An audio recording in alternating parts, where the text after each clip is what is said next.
Welcome to House of Horns. My name is Victor Corona, aka Vic the Producer, and joining me is Gilbert Manzano, NFL staff writer for Sports Illustrated. Gilbert, the season has come to an end for the Rams. They lose 24-23 against the Lions, but we're here to kind of talk about kind of go back and go over what we saw this season and then look forward to the off season. So Gilbert, just to kind of kick things off, how are you first? And then what are your thoughts on, and I'll start you off with one of the questions that we left off with.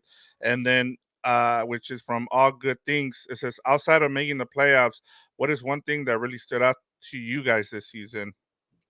Yeah, putting me on the spot right away. I'm doing well. It's a little bit of a bummer that the Rams don't have a game this week, but it was a pretty good game against the Detroit Lions. A lot of mistakes occurred, but obviously making the playoffs is big. I think just kind of reinventing themselves. The Rams, you did it one way, being this aggressive, team that goes for trades, and you go for a Jalen Ramsey, you bring in a Matthew Stafford, you go sign OBJ, not just with trades, but free agency, Von Miller, things like that. And then it goes bad in 2022. You have to do something different. And the teams are able to, win every single year and go to the playoffs. And yeah, there might be some down years. Like, the Baltimore Ravens are one of those prime examples. They've had maybe a down year every 4 years, so it happens. But they don't take long to get back in the race. And then the 49ers have been pretty dominant for the last 4 or 5 years. Not as long as the Ravens. Obviously, we got the Patriots, but they're no longer on top. But maybe they could come back again and reinvent themselves, but like the Rams did. But that's the tricky part of this NFL. Like, there's always a new quarterback that kind of emerges, puts the Bengals as a contender, or CJ Stroud puts the Texans as contenders. So it's always kind of these new teams that emerge. So everybody gets a chance to win a division, but the ones that are really really good organizations, the ones that are able to do it every single year. And I think that's what the Rams did with a draft class that was so productive in 2023. Yeah, for me, it has to be the fact that they were able to reinvent themselves right off the bat. Like, you know, uh, you didn't uh have to it was supposed to be a gap year, as we talked about, and it didn't turn out to be that way. They just retooled, and just to see this rebuild happen within, what was it, a year or an off season, that Yeah. to me kind of tells you where this organization is at from top to bottom. The fact, the people that they have in place, they've been able to produce, whether it's been at coaching, whether it's been the owner, whether it's we all laughed at the Kevin Demoff letter to the season ticket holders. I'm sorry, but if anybody didn't laugh at that just because of what they were coming out of, I mean, it was understandable why people made fun of it. And looking back at it, he was right. He knew the people that he had behind him, whether it's a Sean McVay, a Les Snead, his scouting department, and they were able to do everything right. And now comes the process of making sure that you maintain that, as you talked about. There's teams out there, there's franchises that, they're perennial playoff, teams, like you mentioned, the 49ers, the Ravens. It's a certain type of culture that they have. And I think for me, that's the biggest takeaway, is that the Rams, since they moved to Los Angeles, since they hired Sean McVay, there is a certain way they do things. They hit on guys in the middle rounds no longer, and they've also shifted as well, Gilbert. Um, for a long time it was like, let's amass as much talent as we can. We're gonna trade our first round pick, and we're gonna try to hit, try to build around those middle to late round picks. And now it's like, okay, now we have all these picks. We have around 11 or 12. We're gonna maximize. We're gonna build depth. At least that's what it looks like going into this offseason. Yeah, I think right now is this time of year, a lot of these teams are either like are gonna panic, or they want to make sure to fix whatever went wrong the previous year, so they make pretty sudden moves. And like today, prime example, like Nick Sirianni and Mike McCarthy, the coach of the Eagles and the coach of the Cowboys, they're coming back this year. It seems like I know the report for Adam Schefter was more adamant for Mike McCarthy, but then you see a report for the Rossini saying that Howie Roseman and Nick Sirianni are making moves to hire coordinators. And the reason why they were kind of in the hot seat is because there's a lot of pressure. And with Sean McVay and Les Snead, there wasn't that much pressure because they won the whole damn thing not too long ago. So they had a year to kind of, all right, let's kind of figure out what went wrong. If we don't figure out how to win again after 2 years, then yeah, the pressure starts building in LA. People stop talking about you, they forget about you, they move on to different things. So obviously LA is not like the market in Dallas and Philadelphia where it's constant pressure. But I bet if Sirianni won that Super Bowl last year, there would be no talk about him being on the hot seat. Or if McCarthy just wins a game or two in the playoffs, there probably would be no conversation about him being in the hot seat after 12-5 seasons of the last 3 years. So, that was kind of the luxury that the Rams did or got for it by going all in for it in 2021. It fell apart in 22. Hey, but it was worth it. Now, what can you do? And to see Puka Nakua, Kyron Williams, Barry Young, Kobe Turner, and just kind of emerge and hit like I mentioned, Victor, it kind of feels like a second act for Stafford and McVay, and it should be a fun one. Yeah, and to your point too about McVay, I think, if we were in Philadelphia or in Dallas, in those, who haven't, Philly won a Super Bowl, a couple years ago, but in Dallas, where it's been more than 30 years, if you're Sean McVay, you're getting killed for a lot of those decisions that you made. But because there was no expectations on this team, he's allowed to kind of, get away with some of those decisions that cost him the loss against the Lions. And so that also tells you where this team is at, that because even though you lost in heartbreaking fashion to the Lions, there isn't as much pressure on Sean McVay or criticism because of it. And I mean, we'll get into it later on, but I just thought that also goes to your point that because of that, there wasn't a lot of pressure on this team this season. Next season, it's a whole completely different Yeah. story, Gilbert, because now everybody's gonna you have a second place schedule, and then now everybody expecting Puka Nakua. You're expecting, and we'll talk about this leads to your engagement question, Gilbert. So go ahead and get us started with the engagement question. Yeah.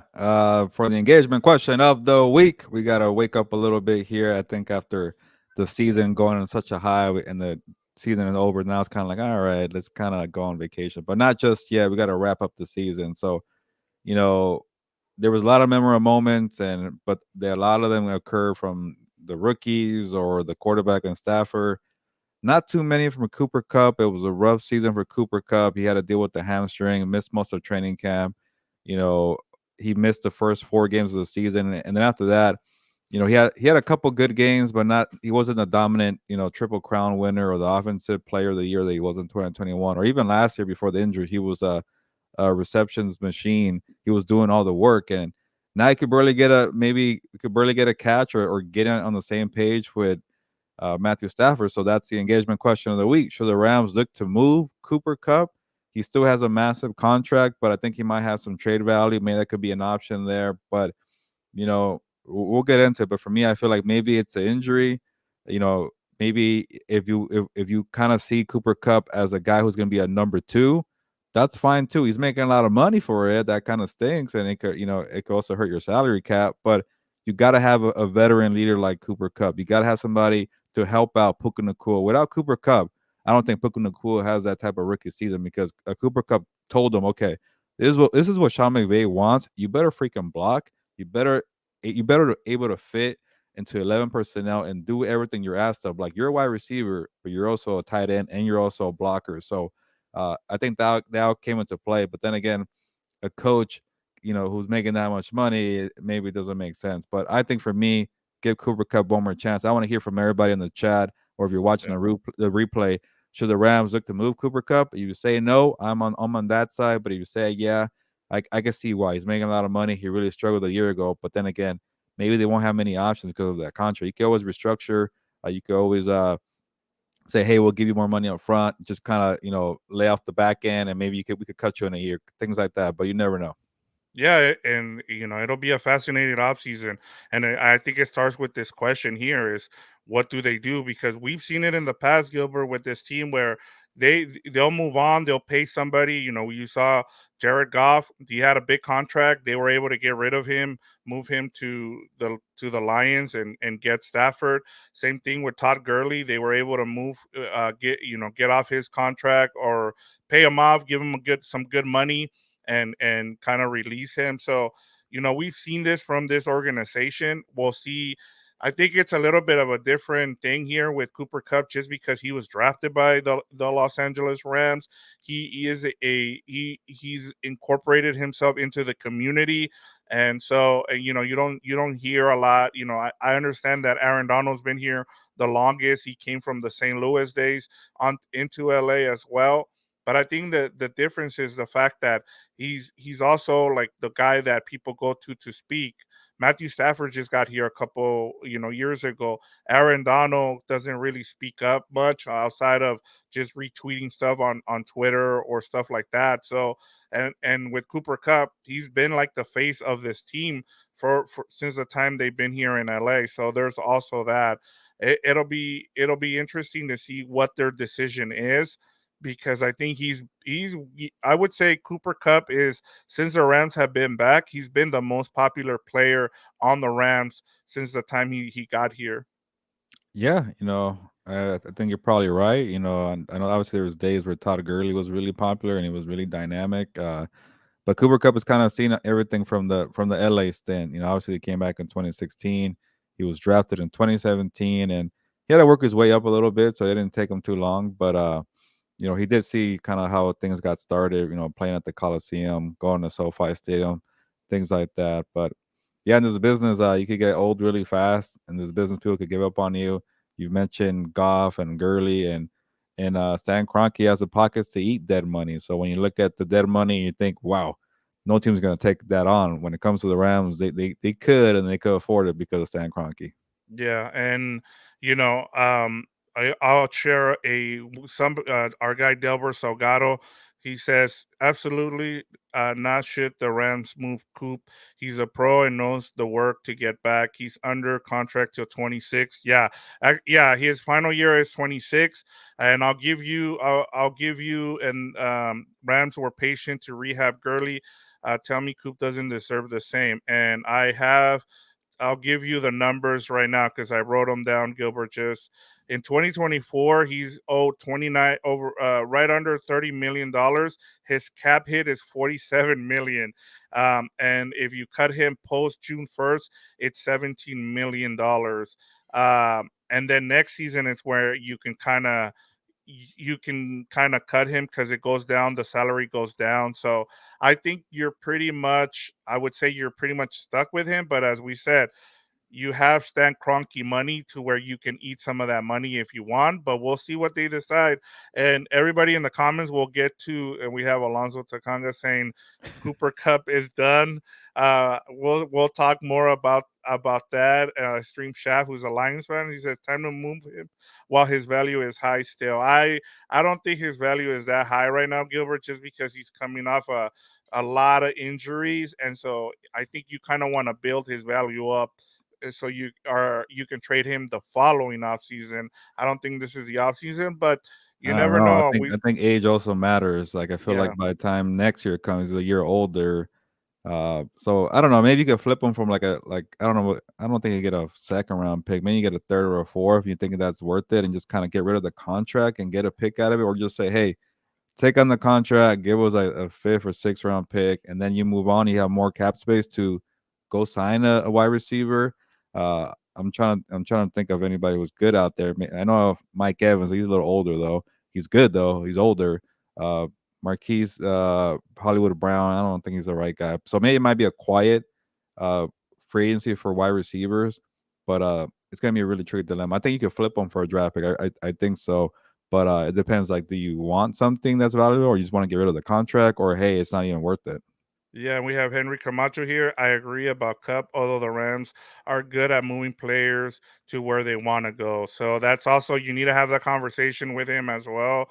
Just because I think he's, like I said, he is well beloved. I think he deserves at least that level of respect. He's also a Super Bowl MVP. He's the reason you have a Super Bowl here in LA as well. And so that's another thing to kind of consider. So we'll see what happens this offseason. It'll be fascinating to see what happens with Cooper Cup. But Gilbert, let's get to our promo stuff, and then we'll get to everybody's comments, which is awesome to see. We have, let me just give you who we have. We have BC. We'll get to all your comments.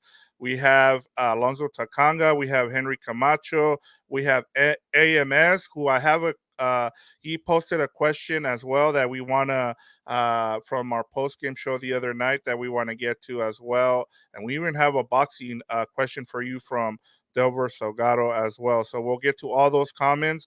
But first, let's get to our promos here, Gilbert. And let's start off with what can people expect or check out on the Compas on the B network. Yeah, I'll go off real quickly with Delbert. Delbert, I'm trying to get the Combat Compas channel, going again. We haven't done anything because of football season, but like Fernando mentioned on the Compas on the Beat Lunes Live, he wants to talk WWE Royal Rumble. I'm more of a boxing guy, and yeah, it's not the sexiest fight, Delbert, but Munguia should be a favorite against Ryder, who Ryder fought Canelo, but it's a classic Golden Boy. I'm giving you a quick analysis. Classic Golden Boy fight to make sure that their guy wins, but also very entertaining. And Munguia takes a lot of hits. He's not a very crafty defensive fighter, but he's a slugger and he's Mexican. He likes to He's brawl. your So classic Mexican fighter, pretty yeah, much, right? slow footed, good chin, good brawler. So check out the fight just for that.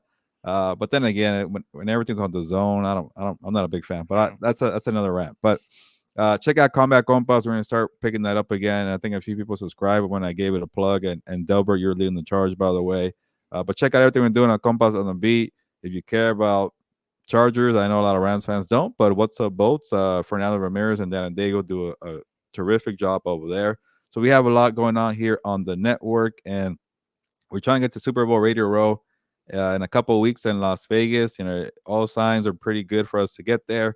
But when we get there, it costs money for housing, getting equipment, doing more content in person. But check out the link in the description. We have a PayPal link for donations. If you want to help us out with things like that for equipment and housing, we will definitely be grateful and appreciative of that gesture, but no pressure. If you don't want to just give us your money, that's okay too. We have a merchandise website, Compas on the Beat. Certified Compas.shop is a website. It's also, the link is in the description. You get a nice hoodie like this one right here. You have That might stickers, shirts, hats. Victor's wearing his hoodie. Eventually, like I mentioned, we got to get House of Horns merch on there. That'll be the next step, and I think people will really like that. But if you buy merchandise there, that also helps out the network.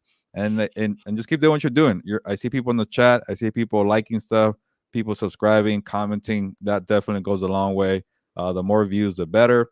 You can also do a super chat, super like, super whatever on one of these live videos, and that also helps out.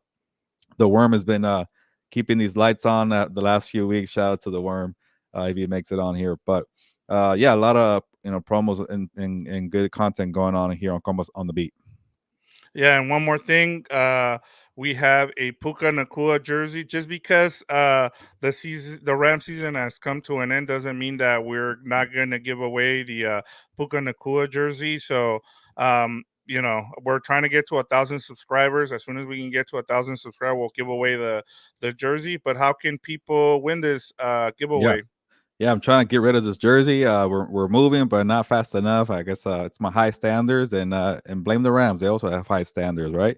If we get to 1,000, but once we get to 900, it's gonna feel like we're almost there, and we're at 860 right now. So if you haven't done so, subscribe, or you could tell your friends and family or fellow Rams fans, hey, check out House of Horns, subscribe, and they're giving away a Puka Nakua jersey, and a lot of people have been participating. So the rules are, keep watching, keep doing what you're doing. In a few minutes, we're going to drop keywords for the Puka Nakua jersey giveaway. And when I give you those keywords, just type it in the live chat or on the comments when you see the replay video, the keywords, and you're locked in for one entry for the Puka Nakua jersey. It's kind of like a raffle. The more tickets you have, I'm going to count them up at the end when we get closer to 1,000 subscribers, and we'll do a raffle and give away this jersey. You can pick your own color, your own size. We won't be picky about it. We want to make sure it's all suited for the winner. And then you get an extra entry for this giveaway. Some people are going the extra step there. I like it. Send me an email, Gilberto at compasonthebeat.com, Gilbert with an O at compasonthebeat.com. Give me the keywords, give me the time that we drop the keywords, and then give me your username for YouTube. That way I could keep track of everything. And we kind of do this just in case people are copying the keywords and not actually watching. So just another little step right there. But we really appreciate everybody who's participated in the last few months.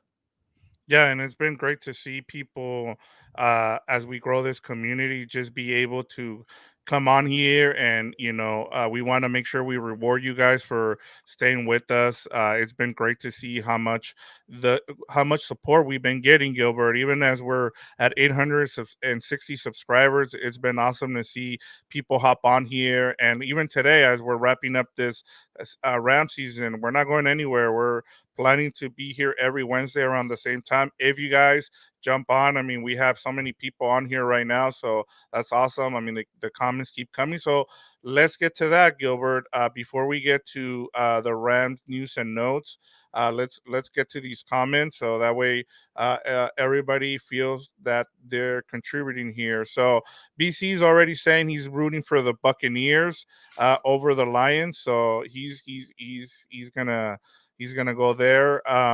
BC is back again. Says the Lakers average a title every 4 to 5 years, winning their first title in LA in 1972. And Gilbert, I'll say this: one of the things I keep bringing up since we started this podcast was the fact that LA, you have the Dodgers, you have the Lakers, and those are the top two sports franchise in LA. You have to compete with those teams. And as we get into the off season, I've talked about this. You're gonna try to go get some big names because you got to keep up with the Shohei Otanis and the LeBron James. Having Cooper Kupp, Puka Nakua, and Matthew Stafford isn't enough in LA. You need to go and get dudes that are gonna bring in fans to SoFi. Surprised you didn't mention the LA Clippers and their new arena, and they got the All-Star game in 2025. Show some That's true. respect there for a franchise I that's done should. nothing in 40 years or 50 years. Nobody cares about them. Yeah, no, yeah, it's definitely Lakers, Dodgers, USC football. You could throw them in there too, but it's a tough town, and I know people don't really want to combine Anaheim and LA, but the Angels are out there too, and the Ducks, and you got the Kings and the Chargers as well, and they play at SoFi too, and it's hard to get attention. So that's the cool thing and the bad thing about LA. People say it's not a sports town. Well, yeah, they care. It's just they have high standards. There's too much Yeah, things to do here. We're not gonna give you our money and our attention for anything. Like exactly. I was gonna just take a shot at some other city, but I shouldn't. But other cities, they take it more seriously because the options are limited. I'll just leave it at that. But yeah, you're right. You got to have star power every single year, and you got to win too. Yeah, especially in LA here. I mean, like you said, I mean everybody's competing for eyeballs here and so I mean you have to be able to go and get star players. Henry Camacho says the Rams missed a golden opportunity. They could have been the road against Baker Mayfield 2 weeks in a row of ex Rams quarterbacks. So we have the matchup of Yeah. Rams quarterbacks, Baker Mayfield against Jared Goff. So may the best ex Rams quarterback win. There you go. Yeah. It would have been an open field. Yeah, they could have. Yeah, it would have been a tough matchup, but the Rams could have beaten Yeah. the Buccaneers. I feel like. Yeah, I would have thought so too. And I'm with kind of with BC. I'm going with the upset. I think the Buccaneers just they'll give the Lions some fits just because of what their uh coach can do defensively there. I think they actually can provide pressure. We have Henry Camacho. Of course, there are no guarantees. Next year, the Rams will be expected to make a run. Just glad people that the Rams aren't in the Eagles' position. I mean, it's a year to year league, Gilbert.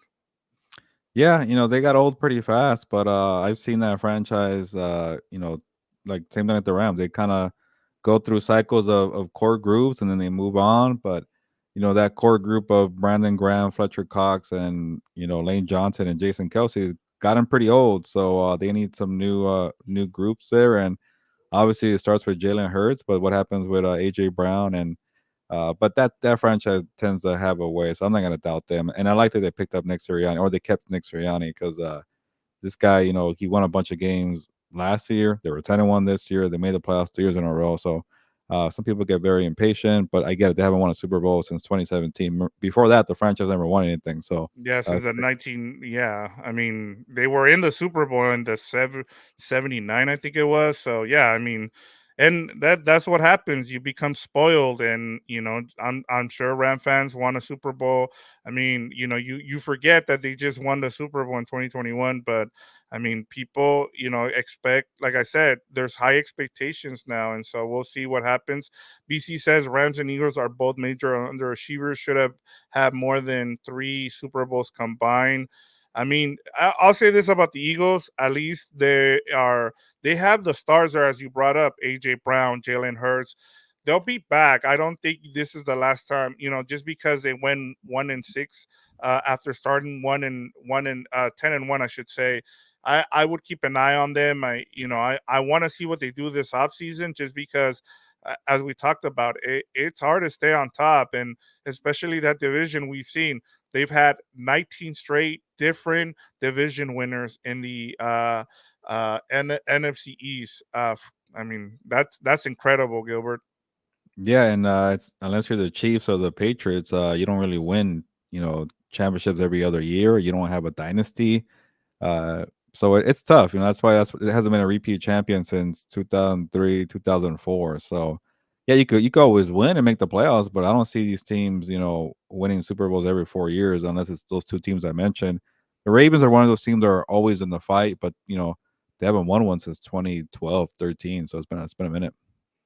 Yeah, and then we have Henry Camacho back. He says Jerry Jones was instrumental in bringing the Rams back to LA in a short time. They've been back to two Super Bowl appearance, and Jerry Jones has been. That's one of the things that, as you talked about with Mike McCarthy coming back. I do. If I'm a Cowboys fan, I do start to wonder whether Jerry Jones is more concentrating on making money than he is about winning a Super Bowl, because he's been successful in a lot of avenues that he's done, Gilbert, whether it's been getting the Raiders into Vegas, whether it's been getting the two teams and bringing back the two teams to LA. I think he's just has his fingers on other things, and I just wonder, like, if you're not gonna go ahead and fire Mike McCarthy, do you even care about winning a Super Bowl? Because it's been over 30 years, and eventually, if you really did care about winning a Super Bowl, you would have taken yourself out of that position and let someone else kind of run it to be able to satisfy your fan base. But at this point, I just don't see that happening. Yeah, I'll go off of what Delbert's been saying with boxing. Like Jerry Jones reminds me of a boxing promoter where the goal is to make fights that bring money, not fights that are very entertaining and that the people want to see, not the ones that are going to be classics. All about if it makes money, who cares? It could be a YouTuber fighting, whatever it is. So, Jerry Jones is good at promoting his product. He keeps talking about it's always Super Bowl or bust, even though they don't operate like they want to win a Super Bowl. Uh, and Jerry Jones, I get it. He has this kind of like this reputation. Hey, he wants a Super Bowl and everything has to be high pressure. But then he keeps Jason Garrett for 4 years and he goes 8-8 every single year.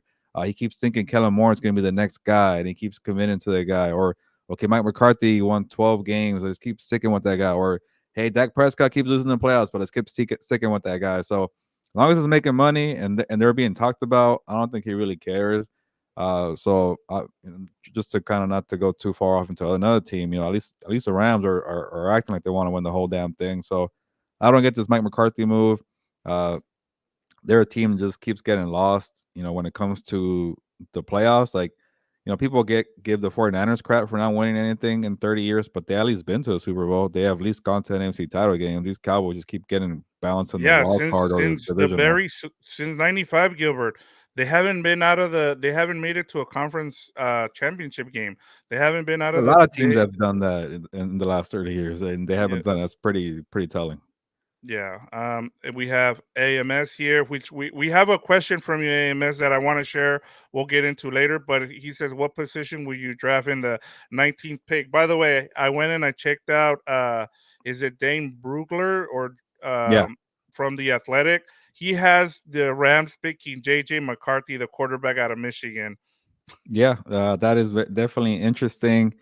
I wouldn't be mad at the pick for thinking about the future for a quarterback. You see what happens with Jordan Love and the Packers, but that quarterback, I don't know. Like at least when Jordan Love was coming out, you saw the skill set, like rocket arm, mobile. Like he's a typical quarterback you want to bet on, like the Justin Herbert traits, the Josh Allen traits, but he was a little raw and it worked out. JJ McCarthy just looks like an average quarterback who might have some good years, but he doesn't have the elite skill set. But I don't know. Maybe he A, could do a well. first What? round pick for him. I Yeah, mean, I we wouldn't do it saw. for him. Yeah, I'm sorry. Like I saw that, and I'm like, I would if I'm a Rams fan, I would bomb it if you saw that. Don't go and read that Yeah, article it kind of because felt like he had to put him somewhere there, and he just added yeah. JJ McCarthy. But yeah, Yeah, especially like, and we'll get. You know what? This is a great segue to let's get to news and notes since let's do that now. Let me put up the banner now, and I'll start off with this, Gilbert. There's so much going on. So let me start off with this. Rams defensive line coach Eric Henderson heads to USC for a bigger role with the Trojans. Any thoughts on that? With yeah, that's big. That's a big loss for the Rams. Eric Henderson, dog work mentality he's provided. He really got uh you really develop a connection with Aaron Donald. He should get credit for developing Kobe Turner. When all these teams are triple teaming Aaron Donald, he's telling everybody else to step up. When there was a Greg Gaines or a Ashawn Robinson the last few years, now Kobe Turner or helping Michael Hoyt doing the transition from defensive tackle to edge rusher. So uh, he's been very vital for them, and I thought he might get an opportunity to be the defensive coordinator if Raheem Morris leaves. I think he earned it, and he's gotten opportunities to call plays in the preseason. And I don't know, maybe he felt like if Raheem leaves that, he might not get the job there. I don't know what it was. Or maybe he couldn't wait because what if Raheem strikes out again and he comes back and then you're still waiting? He wants to be a play caller. And I think he got like co-assignments as a defensive coordinator in at USC, which is a big time program, and a lot of guys are going to college, like Todd Monken and Mike McDonald, and both with the Ravens. But they go there and learn what's the latest trend. That's a good thing about college football. They know how to be creative and get ahead of the curve. You go learn those kind of skills. You come back and apply it to NFL. You never know. Yeah, and it's a minor league system. I've been saying this now for a couple years. I know I haven't been on a podcast, but like in terms of you look at what's been going on in terms of college football, they're the ones that are being innovative. You're seeing, I understand, we talked a lot about the defensive coordinator for the Ravens in Mike McDonald, and the fact that he started with the Ravens, went to college, came back, and he was able to pick up, and now you're starting to see defensive coordinators pick up because they're hiring younger guys that are from the college level. That's why I think it was your tocayo Gilbert Dixon who asked us a question on Twitter. He was like, if Raheem Morris leaves, like who do you think comes back? And I know a lot of people are saying, oh, they'll probably just bring Brandon Staley back. I don't think so. I think I wouldn't be surprised if Sean McVay goes to and hires somebody, a defensive coordinator from the college level, because those are the guys that are being innovative. They're out there doing different things. Yeah, and Sean McVay has already shown this past offseason he knows how to get new coaches from different kind of avenues and different backgrounds. Okay, well, how can you apply it? And like I always I use as reference, like not everybody could do that. Bring in a bunch of different cooks from different areas and expect it to work in one year. It fell apart with the Panthers. They had a star-studded coaching staff. It didn't work. There were just too many people, too many voices. Sean McVay was able to command that, and he's one of those guys willing to listen and hear new things and make everybody feel included.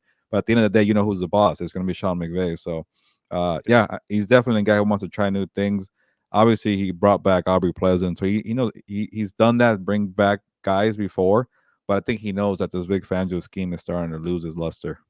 Yeah, and one of the things that I do like about what's been going on with the coaching, community around the league is that they're no longer just going out and getting someone that they're familiar with. Like, hey, I'm gonna go hire someone that I knew from high school or from college 20 years ago. Look at Todd Bowles. He went and got the guy you've been hyping up. which you deservedly so. And Dave Canales, he went and got him from. He did not know anything about him, and so he went. He took a shot. He did a search, and that's who people said, hey, you should go hire this guy.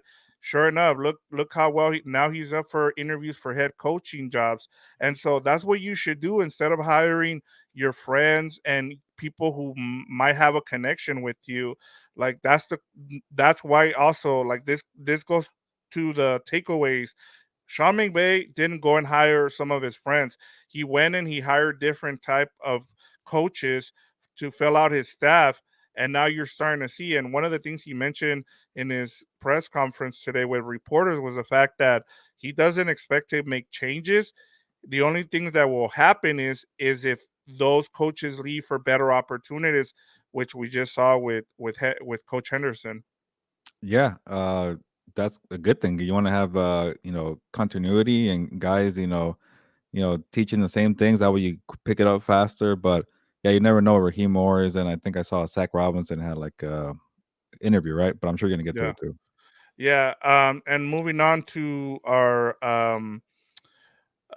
news and notes here, Gilbert. The Rams have 23 restrictive unrestricted and restricted free agents. You have Demarcus Robinson, Coleman Shelton, Alaric Jackson, Kevin Dotson, Troy Reader, Christian Roseboom, Akilo Witherspoon, Jordan Fuller, John Johnson, I should say, Michael Hoyt, Jonah Williams, Laurel Murchison, Royce Freeman, Brett Maher, Ronnie Rivers, Bryson Hopkins, Duke Shelley, Carson Thinker, Austin Trammell, Carson Wentz, Ernest Brown the fourth, Tremaine Ankrum, and Tyler Johnson. Now, let me give you the ones that are UFAs.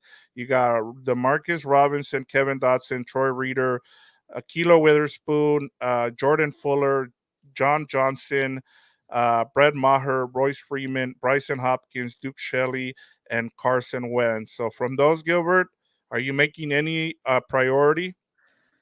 Uh, I think with Kevin Dotson, it's all about the number and the money. If he gets, to a point where it's too expensive, and he had a nice good year, career year, and offensive linemen are not easy to get. I feel like offensive tackles don't really even hit the market. Guards do sometimes, and he could be one of the most sought after guards. But then again, it's like, okay, is it more like you like he needs the Rams more than the other way around? So that's my only thing. Like he might be the guy because I like what he did with Avila and Comey Shelton in the middle, but it's gonna be a number two, and we know how the Rams operate in terms of offensive linemen. So, and then after that, I would not be surprised if everybody else leaves. I don't think they should push for anybody else. Like yeah, Demarcus Robinson was great, but it was more for like a 1 year thing. It feels like maybe guys that they could hold off and say, hey, go test out the market. If you could get a contract, good for you and do it. But we'll come back to you after the draft and after free agency, and then if we need have an opening, we'll talk and we'll communicate. But other than Dotson, I think that's probably how it's going to be for the other guys. Yeah, I mean, I think you kind of see what the temperature is on Kevin Dotson in terms of a contract, and then if he's asking for way too much and he can get more on the open market, then you let him go and get it. I just don't see the Rams paying. We see the only guy they paid is under this coaching staff is Joe Noboom, and before that it was what's his name, the left tackle. Why am I blanking on his name? Yeah, Joe Uh, Nopum, left tackle. no, no, no. The guy he was supposed to replace. Will. Why am I? Why am I? Whitworth. Yeah, Woodward. Oh, Those okay. were the only two that they paid, and that was it. I mean, the Rams have the in terms of positions when it comes to offensive line, they're bottom of the league, and they're also bottom of the league in secondary. So they don't pay their secondary and they don't pay their offensive line. Maybe it changes now that they have a little bit of money to spend this offseason, but it'll be interesting to see where they prioritize their money because they've been able to hit on some offensive linemen. Now, we as much as we praise him for Steve Avila, they remember this is the same team who drafted Logan Bruss in the third round, and he was in the practice squad. So there's also that you can't always rely on being able to hit on offensive linemen in the draft, Gilbert. Yeah, and I wonder if Steve Avila could be a candidate to be a center. I think he has center experience, and Coleman Shelton's a free agent, but I don't think Coleman Shelton will command a lot of money. That could be, I know I said Dotson and that's about it, but Coleman Shelton could be somebody because he's flexible. He could play guard, he could play center, and I don't think he's going to command a lot of money. So you want somebody that you really like as a versatile guy, a guy who's been pretty durable too. Last year when everybody fell apart, he was one of the few guys that was hanging in there. I know he got hurt too, but when everything fell apart, he was able to go from center to guard and really help out. And I think that was a very a big thing for them. But I don't know how much money he could get. Maybe he could turn that into a nice contract. But I want to say Avila was drafted because he does have some center experience. Maybe I could be wrong, but that's also another thing that's flexible too. So if Avila could play center, maybe you move on from Coleman Shelton. But as you mentioned, Victor, they like to kind of be a little frugal with Lyman, and he kind of fits that description for them. Yeah, and we'll see. I mean, I think another guy that he's an RFA guy, but I think Rodney Rivers is someone that you kind of have to bring. Bryson Hopkins, I think, is done. Yeah. Wow. I don't think you see him back at all. I mean, we saw with what happened with Davis Allen, and then one more coach. Saints requested to interview Rams quarterback coach and pass game coordinator Zach Robinson for their offensive coordinator opening. And it just goes back to that, Gilbert, that a lot of these head coaches are looking for either someone from the Sean McVay tree and trying to hope that they strike rich. Yeah, and I know Zach Robinson was also a candidate for offensive coordinator jobs last year.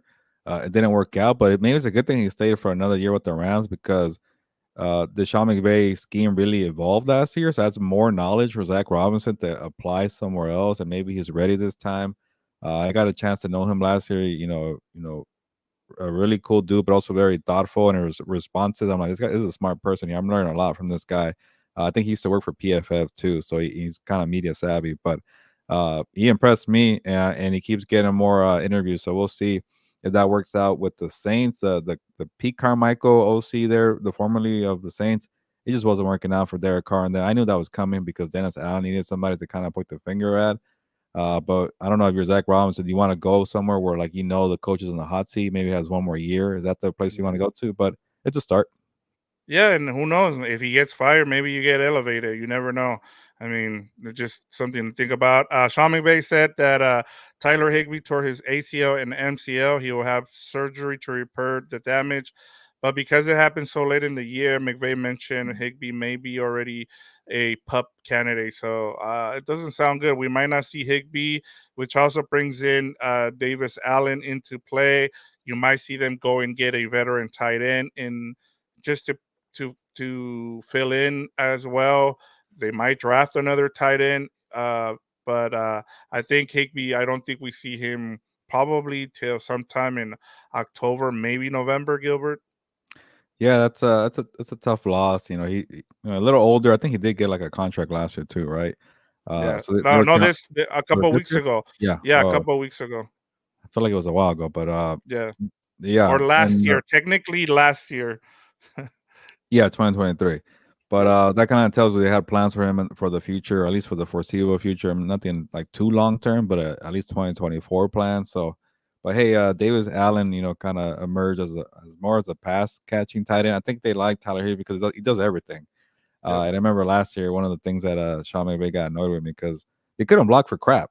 And I kept saying, like, why do you keep using Tyler Higbee? And he's like, he's a pretty good blocker too, if you're really watching. And I'm like, I guess I don't know everything. So I'm gonna take his word for it. So I know he likes Higbee for being an all around uh tight end, and maybe he's not the best blocker, but he fits a lot of the responsibilities that a tight end and the 11 personnel needs to do because he doesn't play a lot of two tight end sets. And, he did that. But then again, he's a little older and it sucks the way he got hurt too with that hit there is kind of controversial. They can't figure out if they should hit the go low or hit the head and so it's really terrible overall. So you feel for Higby and it's gonna be tough for him to kind of come back. And I think he might have missed the Super Bowl too when he got hurt. I forget.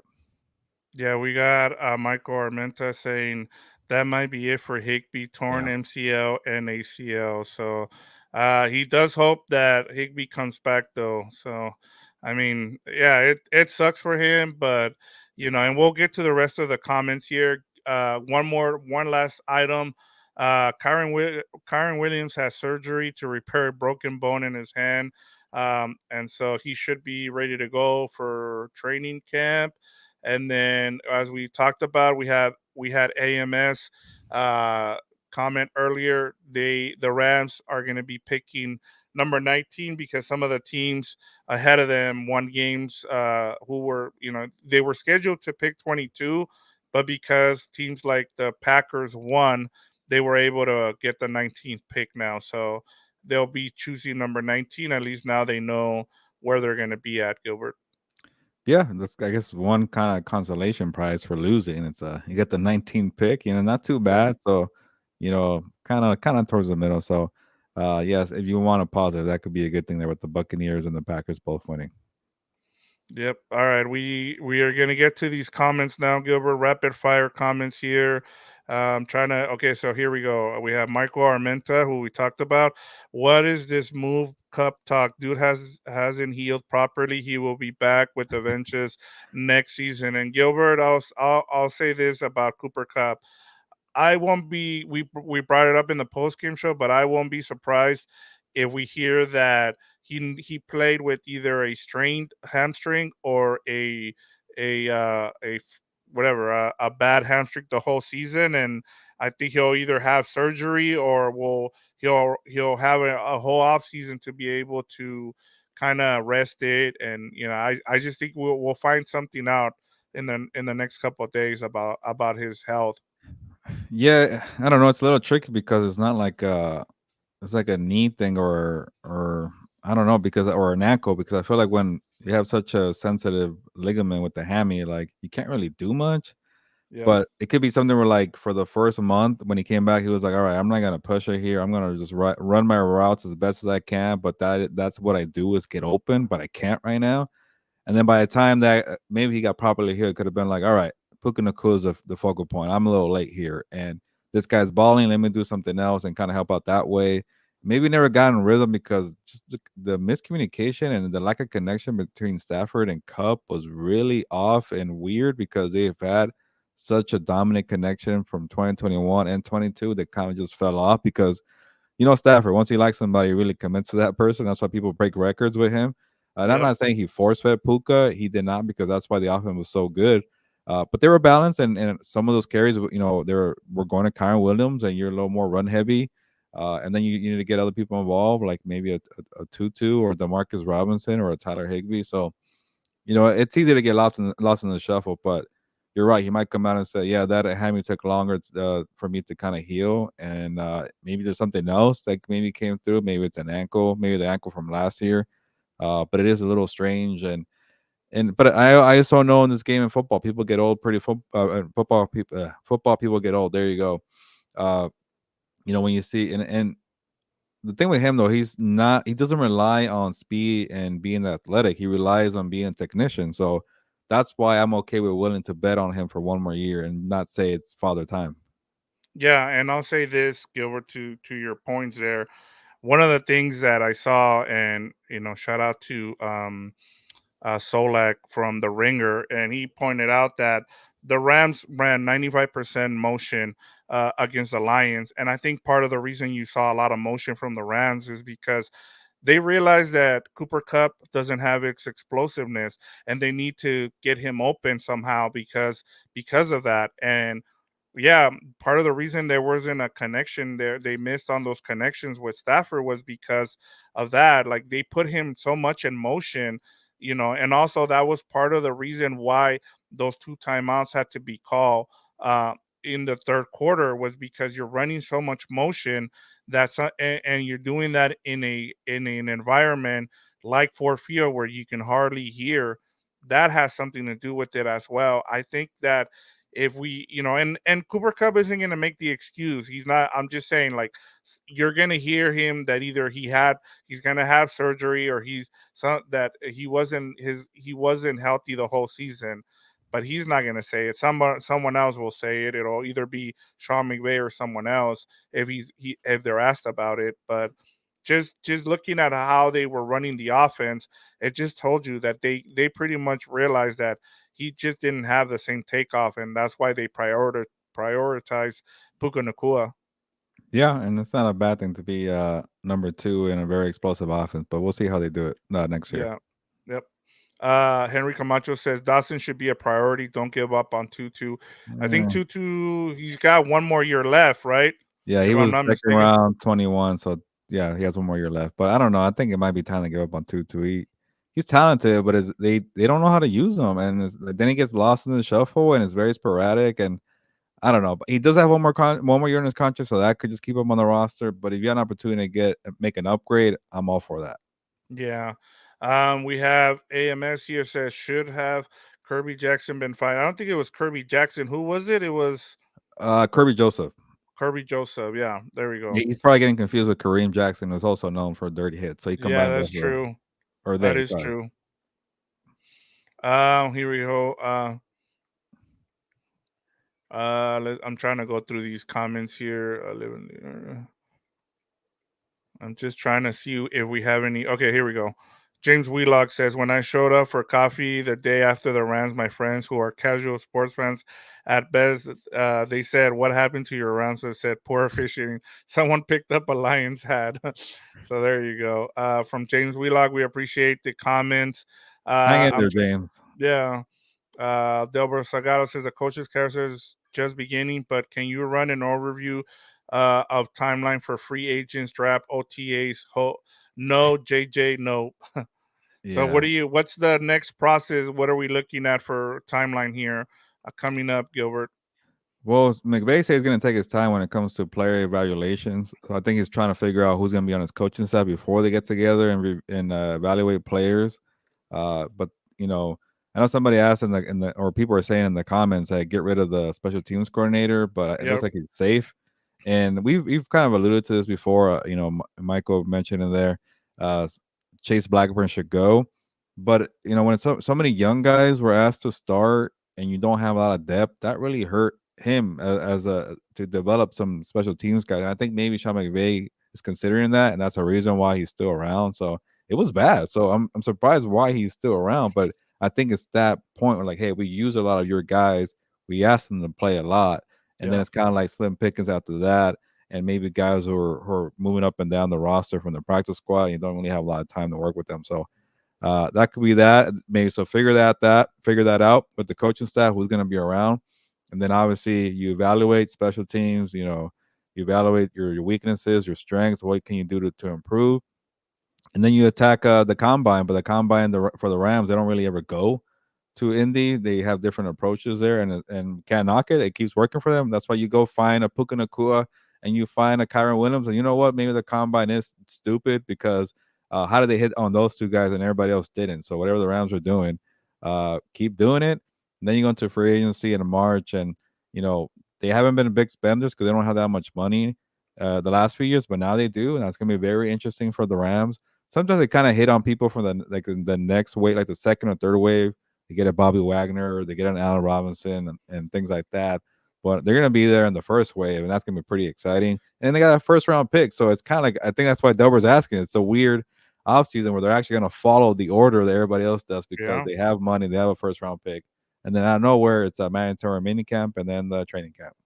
Yeah, and the reason we don't know what the dates are is because the NFL kind of announces them after the Super Bowl. You start hearing, okay, this is when, free agency begins, and then we know when the draft is, and then you get updates about when OTAs are. They're usually in June I, sometime, I right, think Gilbert? free agency is like in March 11th, 12th, something like that. I forget, but in the Yeah. middle of March. Yeah, and then you have like you talked about, you have the scouting combine, but the Rams don't go. So I mean, that's you might go, and I would say let's do a show, but there's not going to be any Rams there, but Yeah. we can talk about some of the players that are going to be there. So we'll have a show for that. But in terms of getting any Rams, we're not going to because they don't go, unfortunately. So that's part of the deal. All right, Gilbert. So that pretty much runs through all of the stuff that we have here. If you guys have any questions, go ahead and let us know. I do have a couple more questions here from our post game show that I kind of want to get to. One of them has already been asked. Two of them have already been asked, which was one of them was about uh has the time come to trade Higby and Cup? I don't think they trade Higby just because he's hurt. There's no value there. And then do you think they re-sign Kevin Dotson? And we pretty much gave our thoughts about that. I think you kind of make him a priority. And then this one was from AMS and says, "Are we going to see the old Cup? And what should we do with his large contract?" Which is another thing we kind of talked about as well, Gilbert. And I think that kind of talking about the offseason, Gilbert. Let's move on to that now. What are your expectations for this Rams team in the offseason? What can we expect? What are some priorities, and how do you see the offseason going as we're gonna try and be here on a weekly basis, depending on what you guys, if you guys are on it, on if you guys are joining us and are asking us questions, and we'll continue to be on weekly. So, but as of right now, what is the what? How do you see things going for the Rams? Yeah, they kind of got the biggest thing out of the way in this kind of rebuild phase is like, have an identity, find a new core group. And they did that when they got Puka Nakua and Kyrie Williams, and you got Byron Young and you got Kobe Turner, you got Ernest Jones. So you got younger, you got a core group, and that's not even including Matthew Stafford, AD, and Cooper Kupp. So you have experience, you have youth, you've been to a playoff game, so they checked off a lot of the boxes. But they're gonna get a lot of hype in the offseason. They're not, I don't think they're right now Super Bowl contenders. I know it might be a bummer for people to hear right now. It's 2023, no, 2024 actually, but a few weeks after the 2023 season, they don't feel like that to me because of the special teams problems. You need to keep building the offensive line. You need to keep adding more talent defensively. But that's things that you can figure out in March and April. And you ask me again in May, and they get maybe an improvement, and they have a quality cornerback, maybe another quality safety. Maybe they do an upgrade at left tackle. Maybe they bring another stud wide receiver. Calvin Ridley's a free agent. I know I was talking about free agent wide receivers. Like after like March and April, and I see if they filled all these holes and weaknesses, and it's a good amount too. It's not like, hey, they're a couple players away. I'm not trying to be negative here, but I don't have a reputation for that. But you really got to revamp special teams, like you mentioned, Victor. You go sign a couple of special teams aces. You feel better about that. Or you get a good kicker now. You feel better about that. So right now they feel like a playoff team, which is that's what they were. They could feel like a team that could maybe make a run at the divisional round. But if you get all these players and you improve positions, and maybe you feel the void of Raheem Morris. After that, maybe I'm like, you know what, that team looks like a Super Bowl contender. But for right now, they feel like a playoff team. And if you would have asked me that a year ago, I'm like, I would have been honest. Well, they need this, they need that, and they came off a 5-12 season. They surprised me because they hit on the draft. So we'll see. And again, you never know because in the NFL, you could go to the playoffs and then miss it the next year. But I just want to see them keep improving, keep building. They definitely did a lot in 2023. They got some building blocks. They've done a lot, but you still want to see more on special teams, especially defensively too. And I don't think the offense is perfect either. Yeah, I think to your point, Gilbert, and I think I'm gonna be the one that's negative here now, because I got to give you the facts, and I always tell you these things because they're the truth. And if you look at how things go in the NFL, as we always talk about, there's five new. Not only are there five new teams that go into the playoffs, there's also five teams that drop off.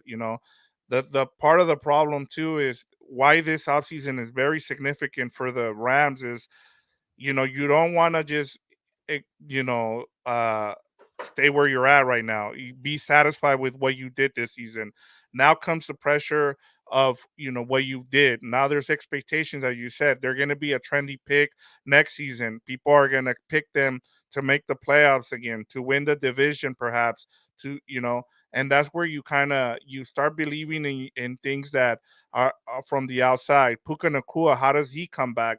You have all those questions as well, Gilbert. And so that's where you kind of have to make sure that you take care of your business, as you talked about. You go and you get boring free agents, as you talked about with special team players, a kicker, a legitimate kicker, go out and get a legitimate kicker. These are boring signings that people that are Ram fans are not gonna like, but you need it. They're needed because that's how you improve this team. And then you go and you draft the best available player. I know it sounds boring, but look at what the Ravens. The Ravens continue to do this. They continue to just get the best player available, whether they're good at that position already. Like, let's say, hey, why are you drafting a defensive tackle when you already have Aaron Donald? Why are you drafting, a running back? And just like to James Wheelock's comment here, should the Rams draft a running back, consider Kyron Williams' injury issues at times? Yes, you should go and draft a running back, as you talked about, because of that point. And then Michael Armenta as well says they need an edge rusher. Yes, you need all those things. So you need to be able to hit on all those things, Gilbert, because now there's expectations. Now everybody expects the Rams. Hey, you have a coach in Sean McVay who's proven, but I still have questions. Like, even with him, he needs to improve on on his um on his time management late in games. We saw what happened against the Lions. Everybody wants to blame the reps, but if we go back, Gilbert, you had 50 seconds to go at the end of the second quarter, where you could have gone. Your offense was hot. What do? You run the ball and then you sit on your timeouts. Then you come back in the second half. You burn through two of your timeouts. You know what Sean McVay is? He is and this has been noted. Sean McVay is the worst coach in the NFL at wasting timeouts. It's been proven now. He needs to work on these things, and I know he will. But like I said, that's part of the adjustment now for the Rams. Is yes, you've exceeded expectations this season, but going into next season now, it gets even tougher to be able to maintain that playoff position, because all I heard this offseason was, because we did shows for the Chargers and how they were going to win the division. Everybody expected that. You just can't expect that from these teams. And yes, we've seen the kind of culture that the Rams have, but it's just hard. And that's why I said I'm fascinated to see. I trust Les Need more than other organizations. I trust Sean McVay. He's a great coach. He's gonna get you 9 to 10 wins a season, but it's taking that next step, Gilbert. Yeah, and everything was so new to them because they've gone the aggressive route, the quick fix route, be a super contender with star players, and this is all new to them. And they probably even impressed themselves or surprised themselves, like, hey, like, oh crap, we're supposed to be like on a 2-year plan and we're in the playoffs already. So it was all a learning process for Sean McVay too, who had to deal with a bunch of rookies and newcomers to the team. So all that I'm sure probably made him like maybe think a lot too much out there with the play calling and stuff like that. So it could be an improvement. Maybe when you have guys who are more they're veterans and more experienced. Also, it's a new, pretty much a brand new coaching staff. Things like that, may come into a factor. But uh, it was a great year all around, and but that's why and we're not being too negative because people like James, Michael, and BC like this team had a lot of holes after the 2022 season. They fixed a lot of them, but they're not all covered yet. So it should be very intriguing off season. Yeah, and you got to stay healthy. That's the other thing Yeah. too. And able to, if you're gonna make another run, if you're gonna, get into that, Super Bowl contending franchise level, those things you need to make sure. And so that's my biggest thing going into this off season. I kind of want to see how they add to this, surprising season. The future looks bright, but you also have to be cautious of some of the things that other teams fall into. And I can sit here and tell you, yeah, like I'm excited for this Rams team and what they're gonna do next season, but I also want them to show me that they're gonna be able to take care of business in terms of, you got to hit another draft class, as we talked about. We saw the same thing, Gilbert, too, with the Seahawks. And that was a trendy pick. We even talked about, could they be the third best team in the NFC last offseason?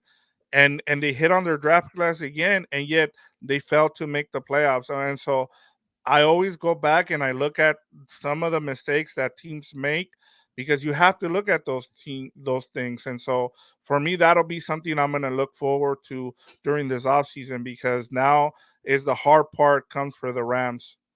Yeah, and this will be like my last point on on this one. Like, I also want to see what they do at backup quarterback, because you see what happened with Joe Burrow. That really kind of hurt their season. Jake Browning was good enough, but that's the other part of it too. Like, you better have some good starts too. And I know the Rams overcame a 3-6 start, but like, you want to make things easier on yourself. You don't want to play a lot of catch up and you get a little fatigue. But that was kind of their scenario there. And then, you know, they had a decent backup and it didn't work out. But the Browns, they lost, Deshaun Watson, Dorian Thompson Robinson, and then they bring in Joe Flacco, and it helped them out. So we'll see if Carson Wentz is back, just in case that injuries do occur and you don't want them to happen, but they're part of football. So have a good backup plan in terms of either bringing back Carson Wentz, maybe you try to draft somebody again, or you go sign like a Gardner Minshew or even a Jake Browning. Who knows? But be prepared for injuries. Uh, keep developing your young guys. Keep adding to the draft. So that's the thing about football that we like. It's all about who's healthy, who gets a couple lucky breaks, and but then sometimes when you have the star power, that does help out too. It increases your odds, and you have talented players, but you just never know in football. And I think that's why we all love it. Yeah, and to James Wheelock's question here, should the Rams find a kicker in the draft or free agency? I'll tell you this: it's easier to go and get it, just because I always equate kickers to relief pitchers in baseball. They change from unless you have a premier kicker and you find him, I just don't trust having a draft one. We've seen teams give up on young guys right away. I just think that you saw that with Lucas Havrasik. I think you go and you get either you trade for an established one or you find one in free agency, and I think that's the way to go. I don't know what you think, Gilbert. Yeah, especially teams that have like postseason aspirations. And maybe that's why the Rams were kind of little like, yeah, let's see what happens with our kicker again, because they weren't sure about the roster. But like, I can't wait to see what happens with Jake Moody in the 49ers. Jake Moody is a rookie, and you're in a close game. I saw a 49ers fan in here. I'm not trying to be negative, but if you're trying to go to the Super Bowl and you're going to ask a rookie kicker to go save the day, that's a tough spot. That's why I'm never a big fan of going with the rookie kicker. But they got to get drafted somewhere. So I get that point. You better be patient. You better be okay with some misses. If not, they're going to move on real quickly and find a new home.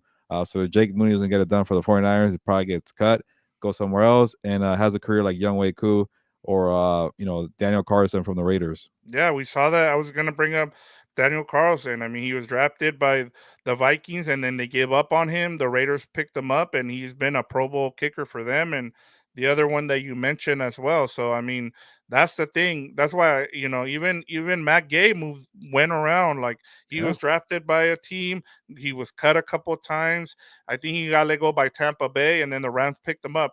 That's the way you're gonna see it. I think that's the way the Rams work. They're gonna go and just try out a few veteran kickers. That's why I brought it. I brought this up, and BC says there are a few elite kickers in the NFL. If you find one, you keep them. And I understood why the Rams did not keep Matt Gay and why they didn't offer him a contract, because they were in a retooling season, and so now the Rams need to go and find one, and that's why I keep saying that I think this offseason for the Rams, you're going to see a lot of boring signings that you're going to be like, why are they signing this guy? Why are they paying for a kicker? Why are they paying for a special teams ace? I think that's part of the process of building some debt on this team, and it starts with that. But Gilbert, Well, our before you say that, Victor, yes. I messed up. We're about to leave right now, but I forgot to give the keywords for the Puka Nakua Oh, my jersey bad. giveaway. So if We you're got still some. watching, drop it in the live chat. Sorry for being forgetful. It's the end of the season, so I messed up. But for the Puka Nakua jersey giveaway keywords, just put bright future in 2024. A little wordy, but I think that's the theme of the show here. It's a bright future in 2024. So you just put bright future 24. I'll lock you in for an entry for the Puka Nakua jersey giveaway. Uh, Add it to the chat right now if you want. If not, I get it. We're a little late here, so some people maybe tuned off. But if you watch the replay, please add bright future in 2024. So yeah, I almost That forgot was that. my bad, Gilbert. I should have done it right after news and notes, and I wanted I to get to forgot the too. So comments, yeah, and that was on me. So I apologize to everybody who's in there. there There you we go, go. We Michael. already got Michael Armenta. So we appreciate you guys sticking with us for an hour and 10 minutes. This was supposed to be like a 1 hour show, but we were surprised everybody is on here. We got Big Biguron Ron. Mas. There we go. We got Ryan Peterson as well. Look at Hey, that. Look at that. They're all coming people are in. So watching. Okay, I'm over here yeah, thinking there we go. we lost interest after an hour, Uh, but no, look at that. yeah, LA Sports Fan 10. Thank you. there we go. So thank you Ryan guys. Peterson, I see that too. Cool. Yeah, yeah, they are in the comments there, so we appreciate everybody who checked in with us. We'll be back next week, as we said, Gilbert. Just because everybody's, you know, we'll be on at the same time, 6:30 Pacific time. So make sure that you guys, continue to support, and we'll hop on here. We'll talk more Rams. I'm sure more stuff will come out. We'll get more stories to talk about, and any questions you guys have, drop them in. Like I said, you could always hit us up. You can either hit up Gilberto at compasonthebeat.com. You can leave us a question there for us to talk about, or you can hit me up at Victor at compasonthebeat.com. We'll get to your questions on next week's show, because as we get, there's less and less storylines to talk about. So whatever questions you guys Yeah. have, or we can get them on here on the comments during the live. So either way, it works, Gilbert. So we're just appreciative that everybody's, and like I said, we're at 860 subscriptions. So if you know anybody, let them know that we're trying to get to 1,000 subscribers, because we're trying to give away this Puka Nakua jersey. So that way, and all these people are locked in and loaded now. We got Delbert Salgado as well, Gilbert. Yeah, hopefully we get to 900 this week. I think I saw that in the last 30 days we've gotten like over 120 subscribers. So that's pretty cool to do. Hey, if we get 100 every month. I would love those numbers, and we could do better. But uh, when I right now when I forgot the keywords, I'm like, oh yeah, nobody's really paying attention right now. And then you see Ryan and Michael and Big Yeah. Ron, LA sports fan, Delbert. So I love it. So people want this jersey. And there you go, Delbert. Puro cuernos. That sounds like a tequila. I like that. And Puro cuernos. We well, should make Latinos should make it, not the Jenners or the Kardashians. Sorry, I couldn't help myself. But and I won't steal your name. I'll give you credit, Delbert. But that sounds like yeah, like Hornitos, the tequila. But yeah, that's pretty right. cool to see people watching after an hour. And I know we didn't bring our best stuff because it's kind of the season wrap up show. But yeah, like Victor said, give us your questions, your ideas. I want to be creative with our segments, have fun with it too. It's the off season. Hey, maybe even talk uh TV shows, movies, whatever. Get to know us a little better. We want to get to know everybody too. I know we're not all football people, but hey, it's okay to be mostly football. But it's the off season. We'll have fun with it. And yeah, we'll try to give away this jersey as soon as possible. It'd be cool. We get to 900 this week though. Yeah, any kind of questions. I mean, we even got Delbert Sargato asking us a boxing question. So like any questions, just send it our way. Like I said, this is you guys' show, so we try to be more engaging. We try to be a little bit different than a lot of other podcasts out there. People are going to give you their stats. People are going to give you different kind of ways. We want engagement. We want to be able to have the conversation with you guys, and so we try to get everybody involved here. We even have Juan Rosales here, says Puro Ram. So ¿Qué onda, you know Juan? there we go. We love this engagement, so we try to we try to let you guys know what's up. Yeah, and Juan, get in the Puka Nakua jersey giveaway. Type in bright future in 2024. But I love the comment too. Puro Rams there, Juan Rosales. Shout out to you. All right, Gilbert, so we are all done with this Rams 2023 season wrap up show. It was a great season, a very encouraging season for Ram fans as they look forward to the 2024 season. There's a lot to look forward to. There's a bright future with this team. You had, Puka Nakua now, who's, you know, you're gonna see him in a lot of things. Hopefully, we get to see him at Radio Row. Maybe we can get him on here. We're gonna try and see maybe Gilbert, since he's got some connections. He might be able to get us a interview with Puka Nakua down the line. Who knows? But I'll put that challenge to him, to try and see if he can get us Puka Nakua in 2024. We also have James Wheelock, who typed in the keyword there, Gilbert. So, but yeah, we can't wait. Shout out, James. Can't wait for next week, Gilbert. Yeah, thank you, James, for that last entry there. But yeah, we'll see. Maybe we'll see Puka. Who knows? Who we see at Super Bowl Radio Row, and you want to help us out for that? Shout out to you, BC, with the trophies there. And dual thread starting the rivalry there. Yeah. Yeah. Good luck to the 49ers against the Green Bay Packers. I know people won't like me saying that, but hey, I want to see a good football game, and we'll see if Jake Moody comes through and proves me wrong. But all love here. We appreciate all fan bases coming in and checking it out. We saw Extreme Shaft hanging around still. The game's over, so we love that. But yeah, we'll see what happens at Super Bowl Radio Row. Who we get to, but yeah, we're gonna be here on Wednesdays. We might have a week off every now and then because it is the off season, but we want to be here and engage with everybody here. So let's get out of here. BC, love the comments there. Go Rams. We'll see what they have in 2024. Bright future, like we mentioned in the comments, but it's time to get going here. So on that note, ya nos vamos.